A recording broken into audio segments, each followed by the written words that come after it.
പ്രിയപ്പെട്ടവരെ, നമ്മുടെ ഇന്ത്യ ചരിത്രം അതിന്റെ ടൈം ലൈനിലൂടെ കടന്നു പോവുകയാണ്. കാലഘട്ടത്തിലെ പ്രധാനപ്പെട്ട സംഭവങ്ങൾ, പ്രധാനപ്പെട്ട കാര്യങ്ങൾ മാത്രം നമ്മൾ സംസാരിച്ചു പോവുകയാണ്.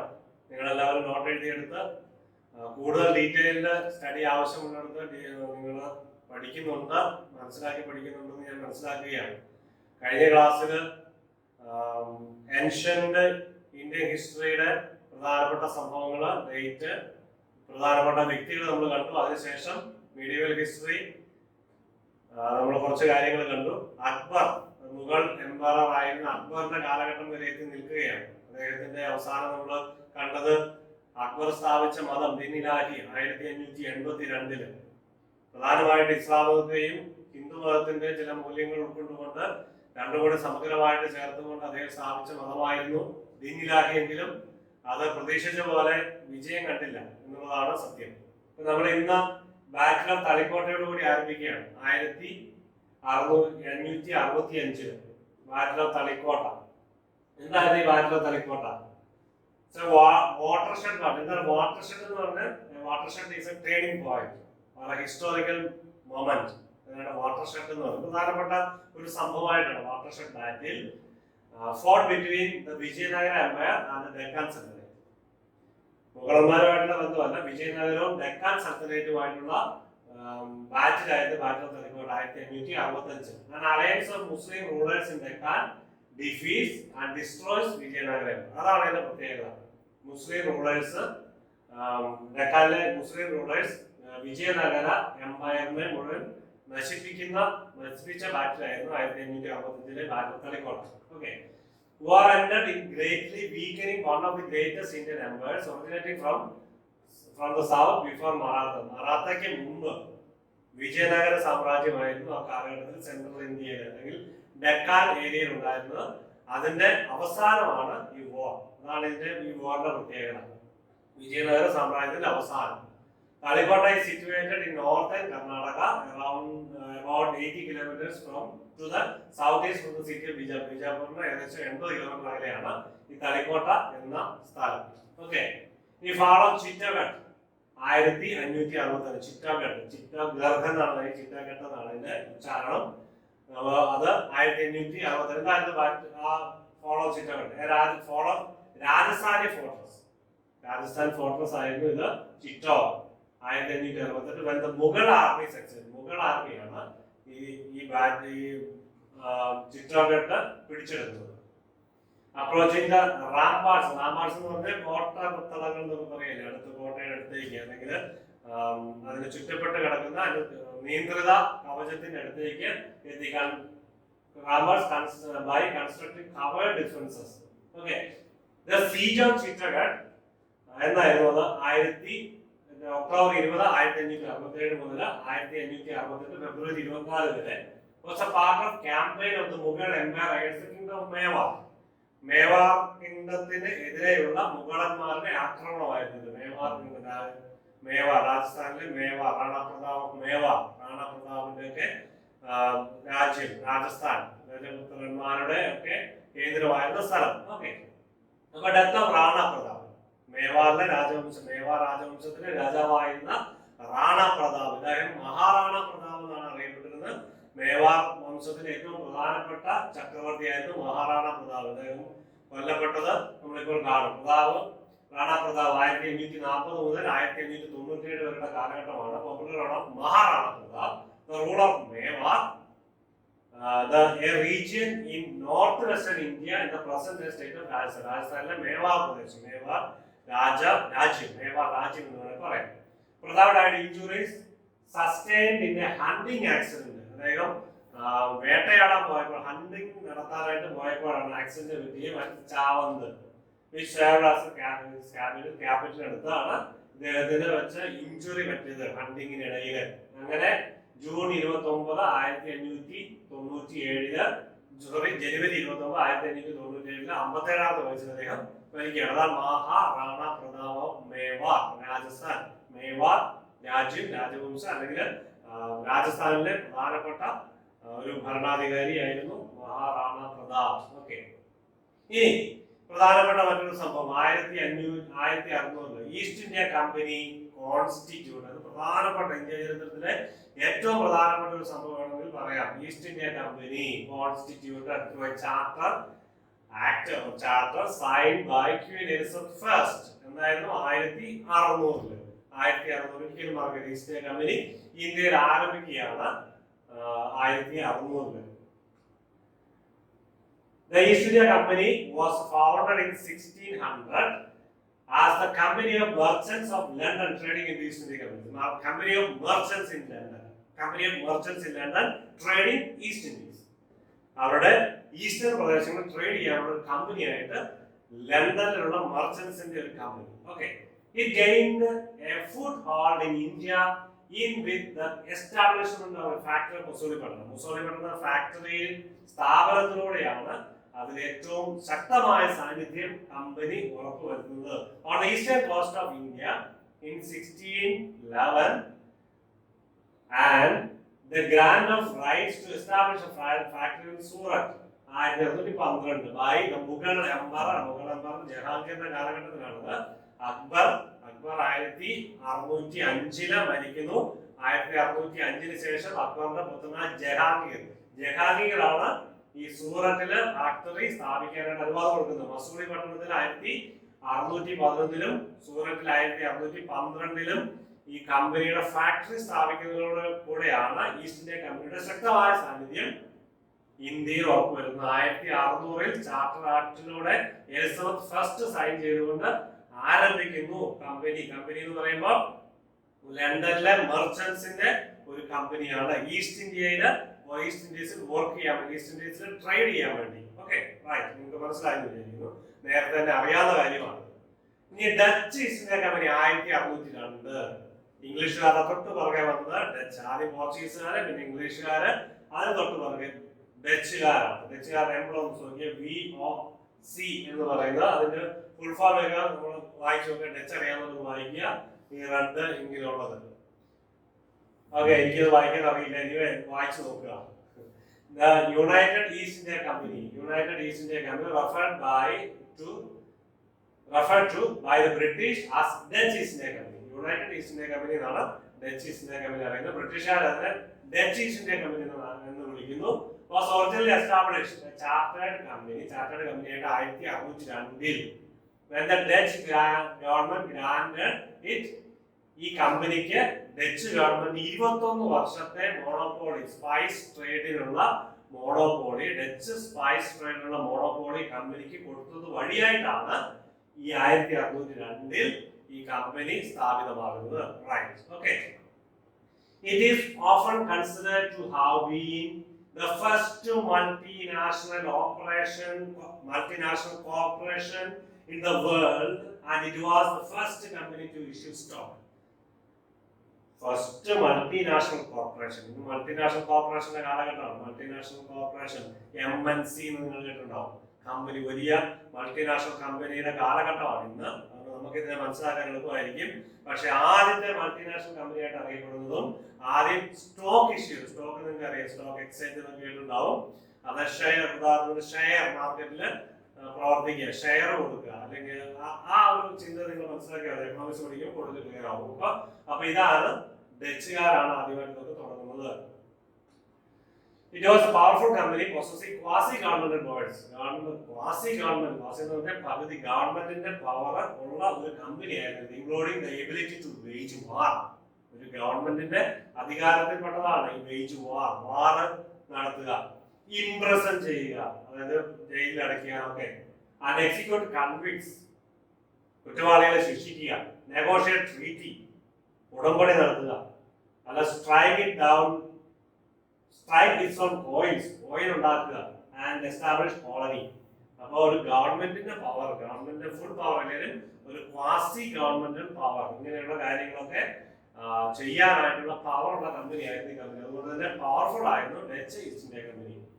ഇനി ഇന്ത്യയിലേക്ക് വരുന്നു. Combination of Adi Granth, the holy book of Sikh. കഴിഞ്ഞ ക്ലാസ്സിൽ നമ്മൾ പറഞ്ഞു Adi Granth, the holy text, holy book of Sikh. അതിന് വേറൊരു പേരുണ്ട് ഗുരു ഗ്രന്ഥ സാഹിബ്. അതിന്റെ വ്യത്യാസം നമ്മൾ വ്യത്യാസമാണോ അതിന്റെ സിമിലാരിറ്റി ആണോ നമ്മൾ ഉടനെ കാണും. അപ്പൊ നിങ്ങൾക്ക് കൂടുതൽ വ്യക്തം ആദി ഗ്രന്ഥം പിന്നെ ഗുരുഗ്രന്ഥ സാഹിത്യം എന്നൊരു മാറ്റം ഉണ്ടോ? Adi Grantha literally means the first book. Okay. This is the yearly compilation of the ആരാണ് ഇത് കമ്പൈൽ ചെയ്തത്? ആരായിരുന്നു? Six scripture by the compilation of the six scriptures by Guru Arjan Dev. Guru Arjan, the fifth Sikh Guru in 1604. Okay. 1604 ഗുരു അർജൻ ആണ് ഈ compile അല്ലെങ്കിൽ combination ചെയ്യുന്നത്. ഈ എന്താ പറയുന്നത്? കോമ്പിനേഷൻ ഈ ബുക്ക് കമ്പൈൽ ചെയ്യുന്നത്, സമാഹരിക്കുക എന്ന് പറയും. ഇംഗ്ലീഷ് അങ്ങനെയാണ്, സമാഹരിക്കുക എന്ന് പറയുന്നത്. ഗുരു അർജൻ മറന്നുപോയത് 1604. ഈ ശ്രീ ഗുരു ഗ്രന്ഥ സാഹിബ്, ശ്രീ ഗുരു ഗ്രന്ഥ Sahib is the central religious scripture of Sikhism, regarded by Sikhs as the final, sovereign and eternal living Guru. Final, sovereign and eternal living Guru. 10 ഗുരുക്കന്മാരുണ്ടായിരുന്നു. ഈ ഒന്നാമത്തെ ഗുരു ഗുരു നാനാക്ക്, അതിനുശേഷം 10 ഗുരുവിന് ശേഷം അവസാനം ഇനി മറ്റൊരു ഗുരുവില്ല. പകരം നിങ്ങൾക്ക് ഗുരുവായിട്ട് നൽകപ്പെടുന്നത് ശ്രീ ഗുരു ഗ്രന്ഥ സാഹിബ്. ഇനി അങ്ങോട്ട് ഗുരുവില്ല. ഇതാണ് സിഖുകാരുടെ ഫൈനൽ, സോവറൻ എന്ന് പറഞ്ഞ എല്ലാ പരമാധികാരങ്ങളുമുള്ള ആൻഡ് ഇറ്റേണൽ എന്നും ജീവിക്കുന്ന ഗുരുവാണ് ഗുരു ഗ്രന്ഥ സാഹിബ്. 10 ഗുരുക്കന്മാരെ പ്രോഫറ്റ് മാസ്റ്റേഴ്സ് എന്നൊക്കെ അറിയപ്പെടും. ഗുരു ടീച്ചേഴ്സിനും പ്രോഫറ്റിനും മാസ്റ്റേഴ്സും ഒക്കെയാണ് ഈ ഗുരു എന്ന പേര് അറിയപ്പെടുന്നത്. നമുക്കറിയാം ഗുരു എന്താണ്. Later Guru Gobind Singh, the 10th ഗുരു. അവസാനത്തെ ഗുരു നാനാക്ക് മുതൽ ഗുരു ഗോവിന്ദ് സിംഗ് വരെ, ഗുരുക്കന്മാരുടെ പേര് ഓർത്തിരിക്കുക. ഗുരു നാനാക്ക് മുതൽ ഗുരു ഗോവിന്ദ് സിംഗ് വരെ added, and the 10th Guru added 115 hymns of Guru Tegh Bahadur. Hymns of Guru Tegh Bahadur. അദ്ദേഹം ഈ തേജ് ബഹാദൂറിന്റെ 115 ഹിംസ് ഇതിനോട് ആഡ് ചെയ്തു. And one of his hymns to ദാദരി, അതായത് ഗുരു ഗോവിന്ദ് സിംഗിന്റെ വർണ്ണവും ഗുരു തേജ് ബഹാദൂറിന്റെ 115 ഹിംസും കൂടി ഈ ആദി ഗ്രന്ഥിൽ അദ്ദേഹം 1704 1706 ഈ 2 കൊല്ലത്തിനിടയ്ക്ക് അദ്ദേഹം ആഡ് ചെയ്തു. affirmed the text as his successor. അപ്പൊ അങ്ങനെ ആഡ് ചെയ്തുകൊണ്ട് അവരുടെ, അതായത് 115+1 അതിനോട് ചേർത്ത് ഈ ഹിംസ് ആഡ് ചെയ്തുകൊണ്ട് തന്റെ സക്സസർ ആയിട്ട് പ്രഖ്യാപിക്കും. അതായത് 10ാമത്തെ ഗുരുവിന്റെ ശേഷം ഇനി മറ്റൊരു ഗുരുവില്ല, പകരം ഈ ഗുരു ഗ്രന്ഥ സാഹിബാണ്. ഹോളി ടെക്സ്റ്റ് അല്ല, ആദി ഗ്രന്ഥ. The second rendition became known as ഗുരു ഗ്രന്ഥ സാഹിബ്. അപ്പോൾ ഈ ഗുരു ഗ്രന്ഥ സാഹിബ് ആദി ഗ്രന്ഥം ഒന്ന് തന്നെയാണെങ്കിലും ചിലപ്പോൾ ഇങ്ങനെ ഒരു വ്യത്യസ്തത നമ്മൾ കാണുന്നു. അതായത് ആദി ഗ്രന്ഥം എന്ന് പറയുമ്പോൾ ഈ 115+1 അതിന് മുമ്പുള്ള ഗ്രന്ഥത്തെയാണ് ആദി ഗ്രന്ഥം എന്ന് പൊതുവായിട്ട് പറയുന്നത്. പക്ഷെ ഈ 115+1 ഈ ഗുരു ഗോവിന്ദ് സിംഗ് ആഡ് ചെയ്തപ്പോൾ അതിനുശേഷം ഇത് ഗുരു ഗ്രന്ഥ സാഹിബ്, ശ്രീ ഗുരു ഗ്രന്ഥ സാഹിബ് എന്ന പേരാണ് അതിന് വരുന്നത്. അത് രണ്ടും തമ്മിൽ വലിയ വ്യത്യാസങ്ങൾ ഉള്ളതായിട്ട് പലയിടത്തും നമ്മൾ കാണുന്നില്ല. പക്ഷെ ഇങ്ങനെ ഒരു വ്യത്യാസം കൂടി നിങ്ങൾ മനസ്സിൽ പഠിച്ചു വെക്കുക, ഓർത്ത് വെക്കുക. ഇങ്ങനെയാണ് ഇതിലൊരു മാറ്റം സംഭവിക്കുന്നത്. അങ്ങനെ മാറ്റം വരാനുള്ള സാധ്യതയുള്ളത്. ആദ്യ Granth holy text book of Sikh, അതിന് ഗുരു ഗ്രന്ഥ സാഹിബ് എന്നുള്ള പേര് വന്നത് 10ാമത്തെ ഗുരുവായ ഗുരു ഗോവിന്ദ് സിംഗ്. അതിനോടുകൂടി 115 തേജ് ബഹാദൂറിന്റെ 115 ഹിമ്മും അദ്ദേഹത്തിന്റെ തന്നെ ഒരു ഹിമ്മും കൂടെ ആഡ് ചെയ്തപ്പോൾ അതിന്റെ പേര് ഈ ഗുരു ഗ്രന്ഥ സാഹിബ്, ഇറ്റേണൽ ഗുരു അല്ലെങ്കിൽ ലാസ്റ്റ് ഗുരു ഓഫ് ഇത് ഇറ്റേണൽ ലിവിംഗ് ഗുരു ഓഫ്, അല്ലെങ്കിൽ മറ്റൊരു ഗുരു ഇല്ല, ലാസ്റ്റ് ഗുരു എന്ന് പറയാൻ ഗുരു ഗോവിന്ദ് സിംഗ് ആണ്. പക്ഷെ അദ്ദേഹത്തിന് ശേഷമുള്ള എന്ന് നിലനിൽക്കുന്ന ഗുരുവായിട്ട് ഇതിനെ പ്രഖ്യാപിക്കുകയും മാറ്റുകയും ചെയ്യുകയാണ്. Then in 1708, before taking leave to eternity, we have an award. Guru Gobind Singh affirmed Guru Granth Sahib as perpetual. Okay, right? നമ്മളിപ്പോ പറഞ്ഞ കാര്യങ്ങൾ തന്നെയാണ്. The death of Akbar 1605 Jahangir present ചെയ്യാണ്. അക്ബറിന്റെ മകനായ ജഹാംഗീർ, ബാബർ, ഹുമയൂൺ, അക്ബർ, ജഹാംഗീർ, ഷാജഹാൻ, ഔറംഗസേബ്, ഇങ്ങനെ പോകും. അതിന്റെ കാലഘട്ടം ഓർക്കുക. ബാബർ 1526 മുതൽ ഇങ്ങ് പോരുന്നു. പിന്നെ ഹുമയൂണിന്റെ ഇടയ്ക്ക് ഷേർഷാ രാജവംശമുണ്ട്. 15 കൊല്ലക്കാലം 1939 മുതൽ 55 വരെ 1539 മുതൽ 1555 വരെയുള്ള 15 കൊല്ലക്കാലം സൂർ രാജവംശമാണ്. അതിനുശേഷം വീണ്ടും ഹുമയൂൺ ഒരു കൊല്ലം, അതിനുശേഷം അക്ബർ, ഹുമയൂണിന്റെ മരണശേഷം അക്ബറിന്റെ മരണശേഷം Jahangir. Akbar the Great Mughal Emperor died on October 25th, 1605. Okay. Uruddin Muhammad Salim, known by his imperial name Jahangir. The imperial name is Jahangir. Uruddin Muhammad Salim, the original name, was the fourth Mughal emperor who ruled from 1605 മുതൽ 1627 വരെ. 1627 വരെ. His throne name Jahangir means conqueror of the world. അതായത് ജഹാംഗീർ എന്നുള്ള പേര് അദ്ദേഹം സ്വീകരിച്ചതാണ്. അതിന്റെ അർത്ഥം the conqueror of the world. Then Dutch established their first factory in Mussoorie പട്ടണം. 1605 1602 അവർ ഡച്ച് ഈസ്റ്റ് ഇന്ത്യ കമ്പനി സ്ഥാപിച്ചു. 1605 മസൂറി പട്ടണത്തിൽ ഫാക്ടറി സ്ഥാപിച്ചു. ബ്രിട്ടീഷ് ഈസ്റ്റ് ഇന്ത്യ കമ്പനി 1611 12 സൂറത്തിലും മറ്റൊരു സ്ഥലം അവിടെയും ഫാക്ടറി സ്ഥാപിച്ചു. Okay right. ഈ മാറ്റം ഗുരു അർജൻ ദേവ് 1606 അർജൻ ദേവ് അദ്ദേഹം രക്തസാക്ഷിത നോക്കിയാണ്. ഈ ഒരു പിക്ചർ നോക്കി ഇങ്ങനെ തീക്കകത്ത് ചട്ടി അടിയിൽ തീ കത്തിച്ച് അങ്ങനെയാണ് അദ്ദേഹം സുരലോക പ്രാപ്തി നേടിയതെന്നാണ് വിശ്വാസം, സിഖുകാരുടെ വിശ്വാസം.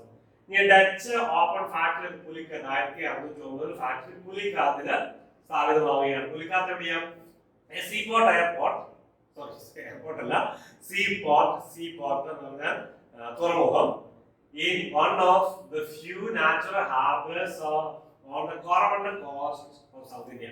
Coromandel coast ഞാൻ ഒരു ക്ലാസ്സിൽ പറയുന്നതാണ്. Coromandel coast ഇന്ത്യയുടെ ഈസ്റ്റേൺ കോസ്റ്റ് ആണ്. Coromandel coast western coast Konkan cost. Okay, Malabar cost Konkan cost western coast ആണ്. സോറി, ഈസ്റ്റേൺ കോസ്റ്റ് ആണ് എന്ന് പറഞ്ഞാൽ വിശാഖപട്ടണം, ചെന്നൈ, വിശാഖപട്ടണം ഇങ്ങനെ തുടങ്ങി കൽക്കട്ട വരെ നീണ്ടു കിടക്കുന്ന പോർട്ടാണ്, അല്ലെങ്കിൽ ആ ഒരു ഏരിയ ആണ്, ആ ഒരു കോസ്റ്റൽ ഏരിയ ആണ്. കൽക്കട്ട കോസ്റ്റൽ അല്ല, പക്ഷെ കൽക്കട്ടയിൽ നിന്ന് കടലിലേക്ക്, കൽക്കട്ടയിൽ നിന്ന് ഗംഗയിലൂടെ അല്ലെങ്കിൽ നദിയിലൂടെ ഉള്ളിലേക്ക് കടന്നു വരാൻ കപ്പലുകൾക്ക്.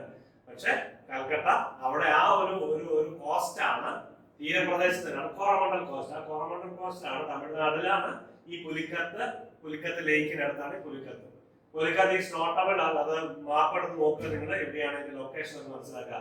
As a headquarters of Dutch Coromandel between 1616 മുതൽ 1690 വരെയും 782 മുതൽ 825 വരെയും ഇതായിരുന്നു ഇവരുടെ ഹെഡ്ക്വാർട്ടേഴ്സ്, ഡച്ചുകാരുടെ ഹെഡ്ക്വാർട്ടേഴ്സ്.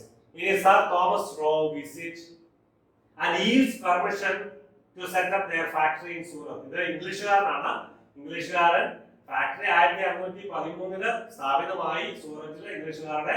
പക്ഷെ അവിടെ ഈ തോമസ് റോയ് ആണ് ഇത് ഈ പെർമിഷൻ, അപ്പൊ ആ ഫാക്ടറിയുടെ പെർമിഷൻ ഒരു പക്ഷെ ആ കാലഘട്ടം സ്ഥാപിതമാകുന്നു, അതിന്റെ പെർമിഷൻ നേടുന്നു. അപ്പൊ അത് തോമസ് റോ എന്ന മനുഷ്യനാണ്. തോമസ് റോ എന്ന ഇംഗ്ലീഷ് അംബാസഡർ ആണ്. അതായത് ബ്രിട്ടനിന്റെ അംബാസഡർ ഇംഗ്ലീഷ് ഈസ്റ്റ് ഇന്ത്യ കമ്പനിക്ക് വേണ്ടി, അല്ലെങ്കിൽ ഇന്ന് ഈ കാലഘട്ടത്തിലുള്ള മുഗളന്മാരുടെ ശക്തമായ ഭരണാധിപത്യമാണ്. അപ്പോൾ മുഗൾസ് ഇൻ ഇന്ത്യ, മുഗളന്മാരുടെ ഇടയിൽ ഒരു ബ്രിട്ടീഷുകാരുടെ അംബാസഡർ ആയിട്ട് വർക്ക് ചെയ്യാൻ വേണ്ടി നിയോഗിക്കപ്പെട്ട ആളാണ് തോമസ് റോ. അദ്ദേഹം ഈ സൂററ്റില് സ്ഥാപിതമാകുന്ന ഫാക്ടറിയുടെ പെർമിഷൻ കരസ്ഥമാക്കുകയാണ്. ഇംഗ്ലീഷ് ഡിപ്ലോമാറ്റ് 1583 വരെ ജീവിച്ച raw ranged from Central America to India. An ambassador he represent England in the Mughal Empire and Ottoman Empire and Holy Roman Empire. ഇത്രയും കാര്യം Ottoman Empire, Holy Roman Empire, Mughal empire ഇന്ത്യയിലും അദ്ദേഹം ബ്രിട്ടന്റെ ambassador ആയിരുന്നു. Gradually അങ്ങനെ ഈ അധികാരം ലഭിക്കുന്നതോടുകൂടി എക്സ്റ്റെൻഡഡ് ടു ബോംബെ, കൽക്കട്ട, മദ്രാസ്. അങ്ങനെ മെല്ലെ ബ്രിട്ടീഷുകാര് കൽക്കട്ടയിൽ നിന്നും മുംബൈയിൽ നിന്നും അല്ലെങ്കിൽ മദ്രാസിലേക്കും, അപ്പൊ 3 പ്രസിഡൻസികളാണ്, പ്രൊവിൻസുകളായിരുന്നു ബ്രിട്ടീഷുകാരുടെ പ്രസിഡൻസികളായിരുന്നു ഇന്ത്യയിൽ ഉണ്ടായിരുന്ന. മുംബൈ നമ്മൾ നേരത്തെ ക്ലാസ്സിൽ കേട്ടിട്ടുണ്ട്. കൽക്കട്ട, മുംബൈ അല്ല, Calcutta, Bombay and Madras. East India company of Denmark reaches Indian coast. 1616 Denmark company വരികയാണ്. അപ്പൊ നമ്മളിപ്പോ കണ്ടത് British, Dutch, Portuguese, British, Dutch and Denmark, Danish company, Danish east India company. Denmark British 1616. Right.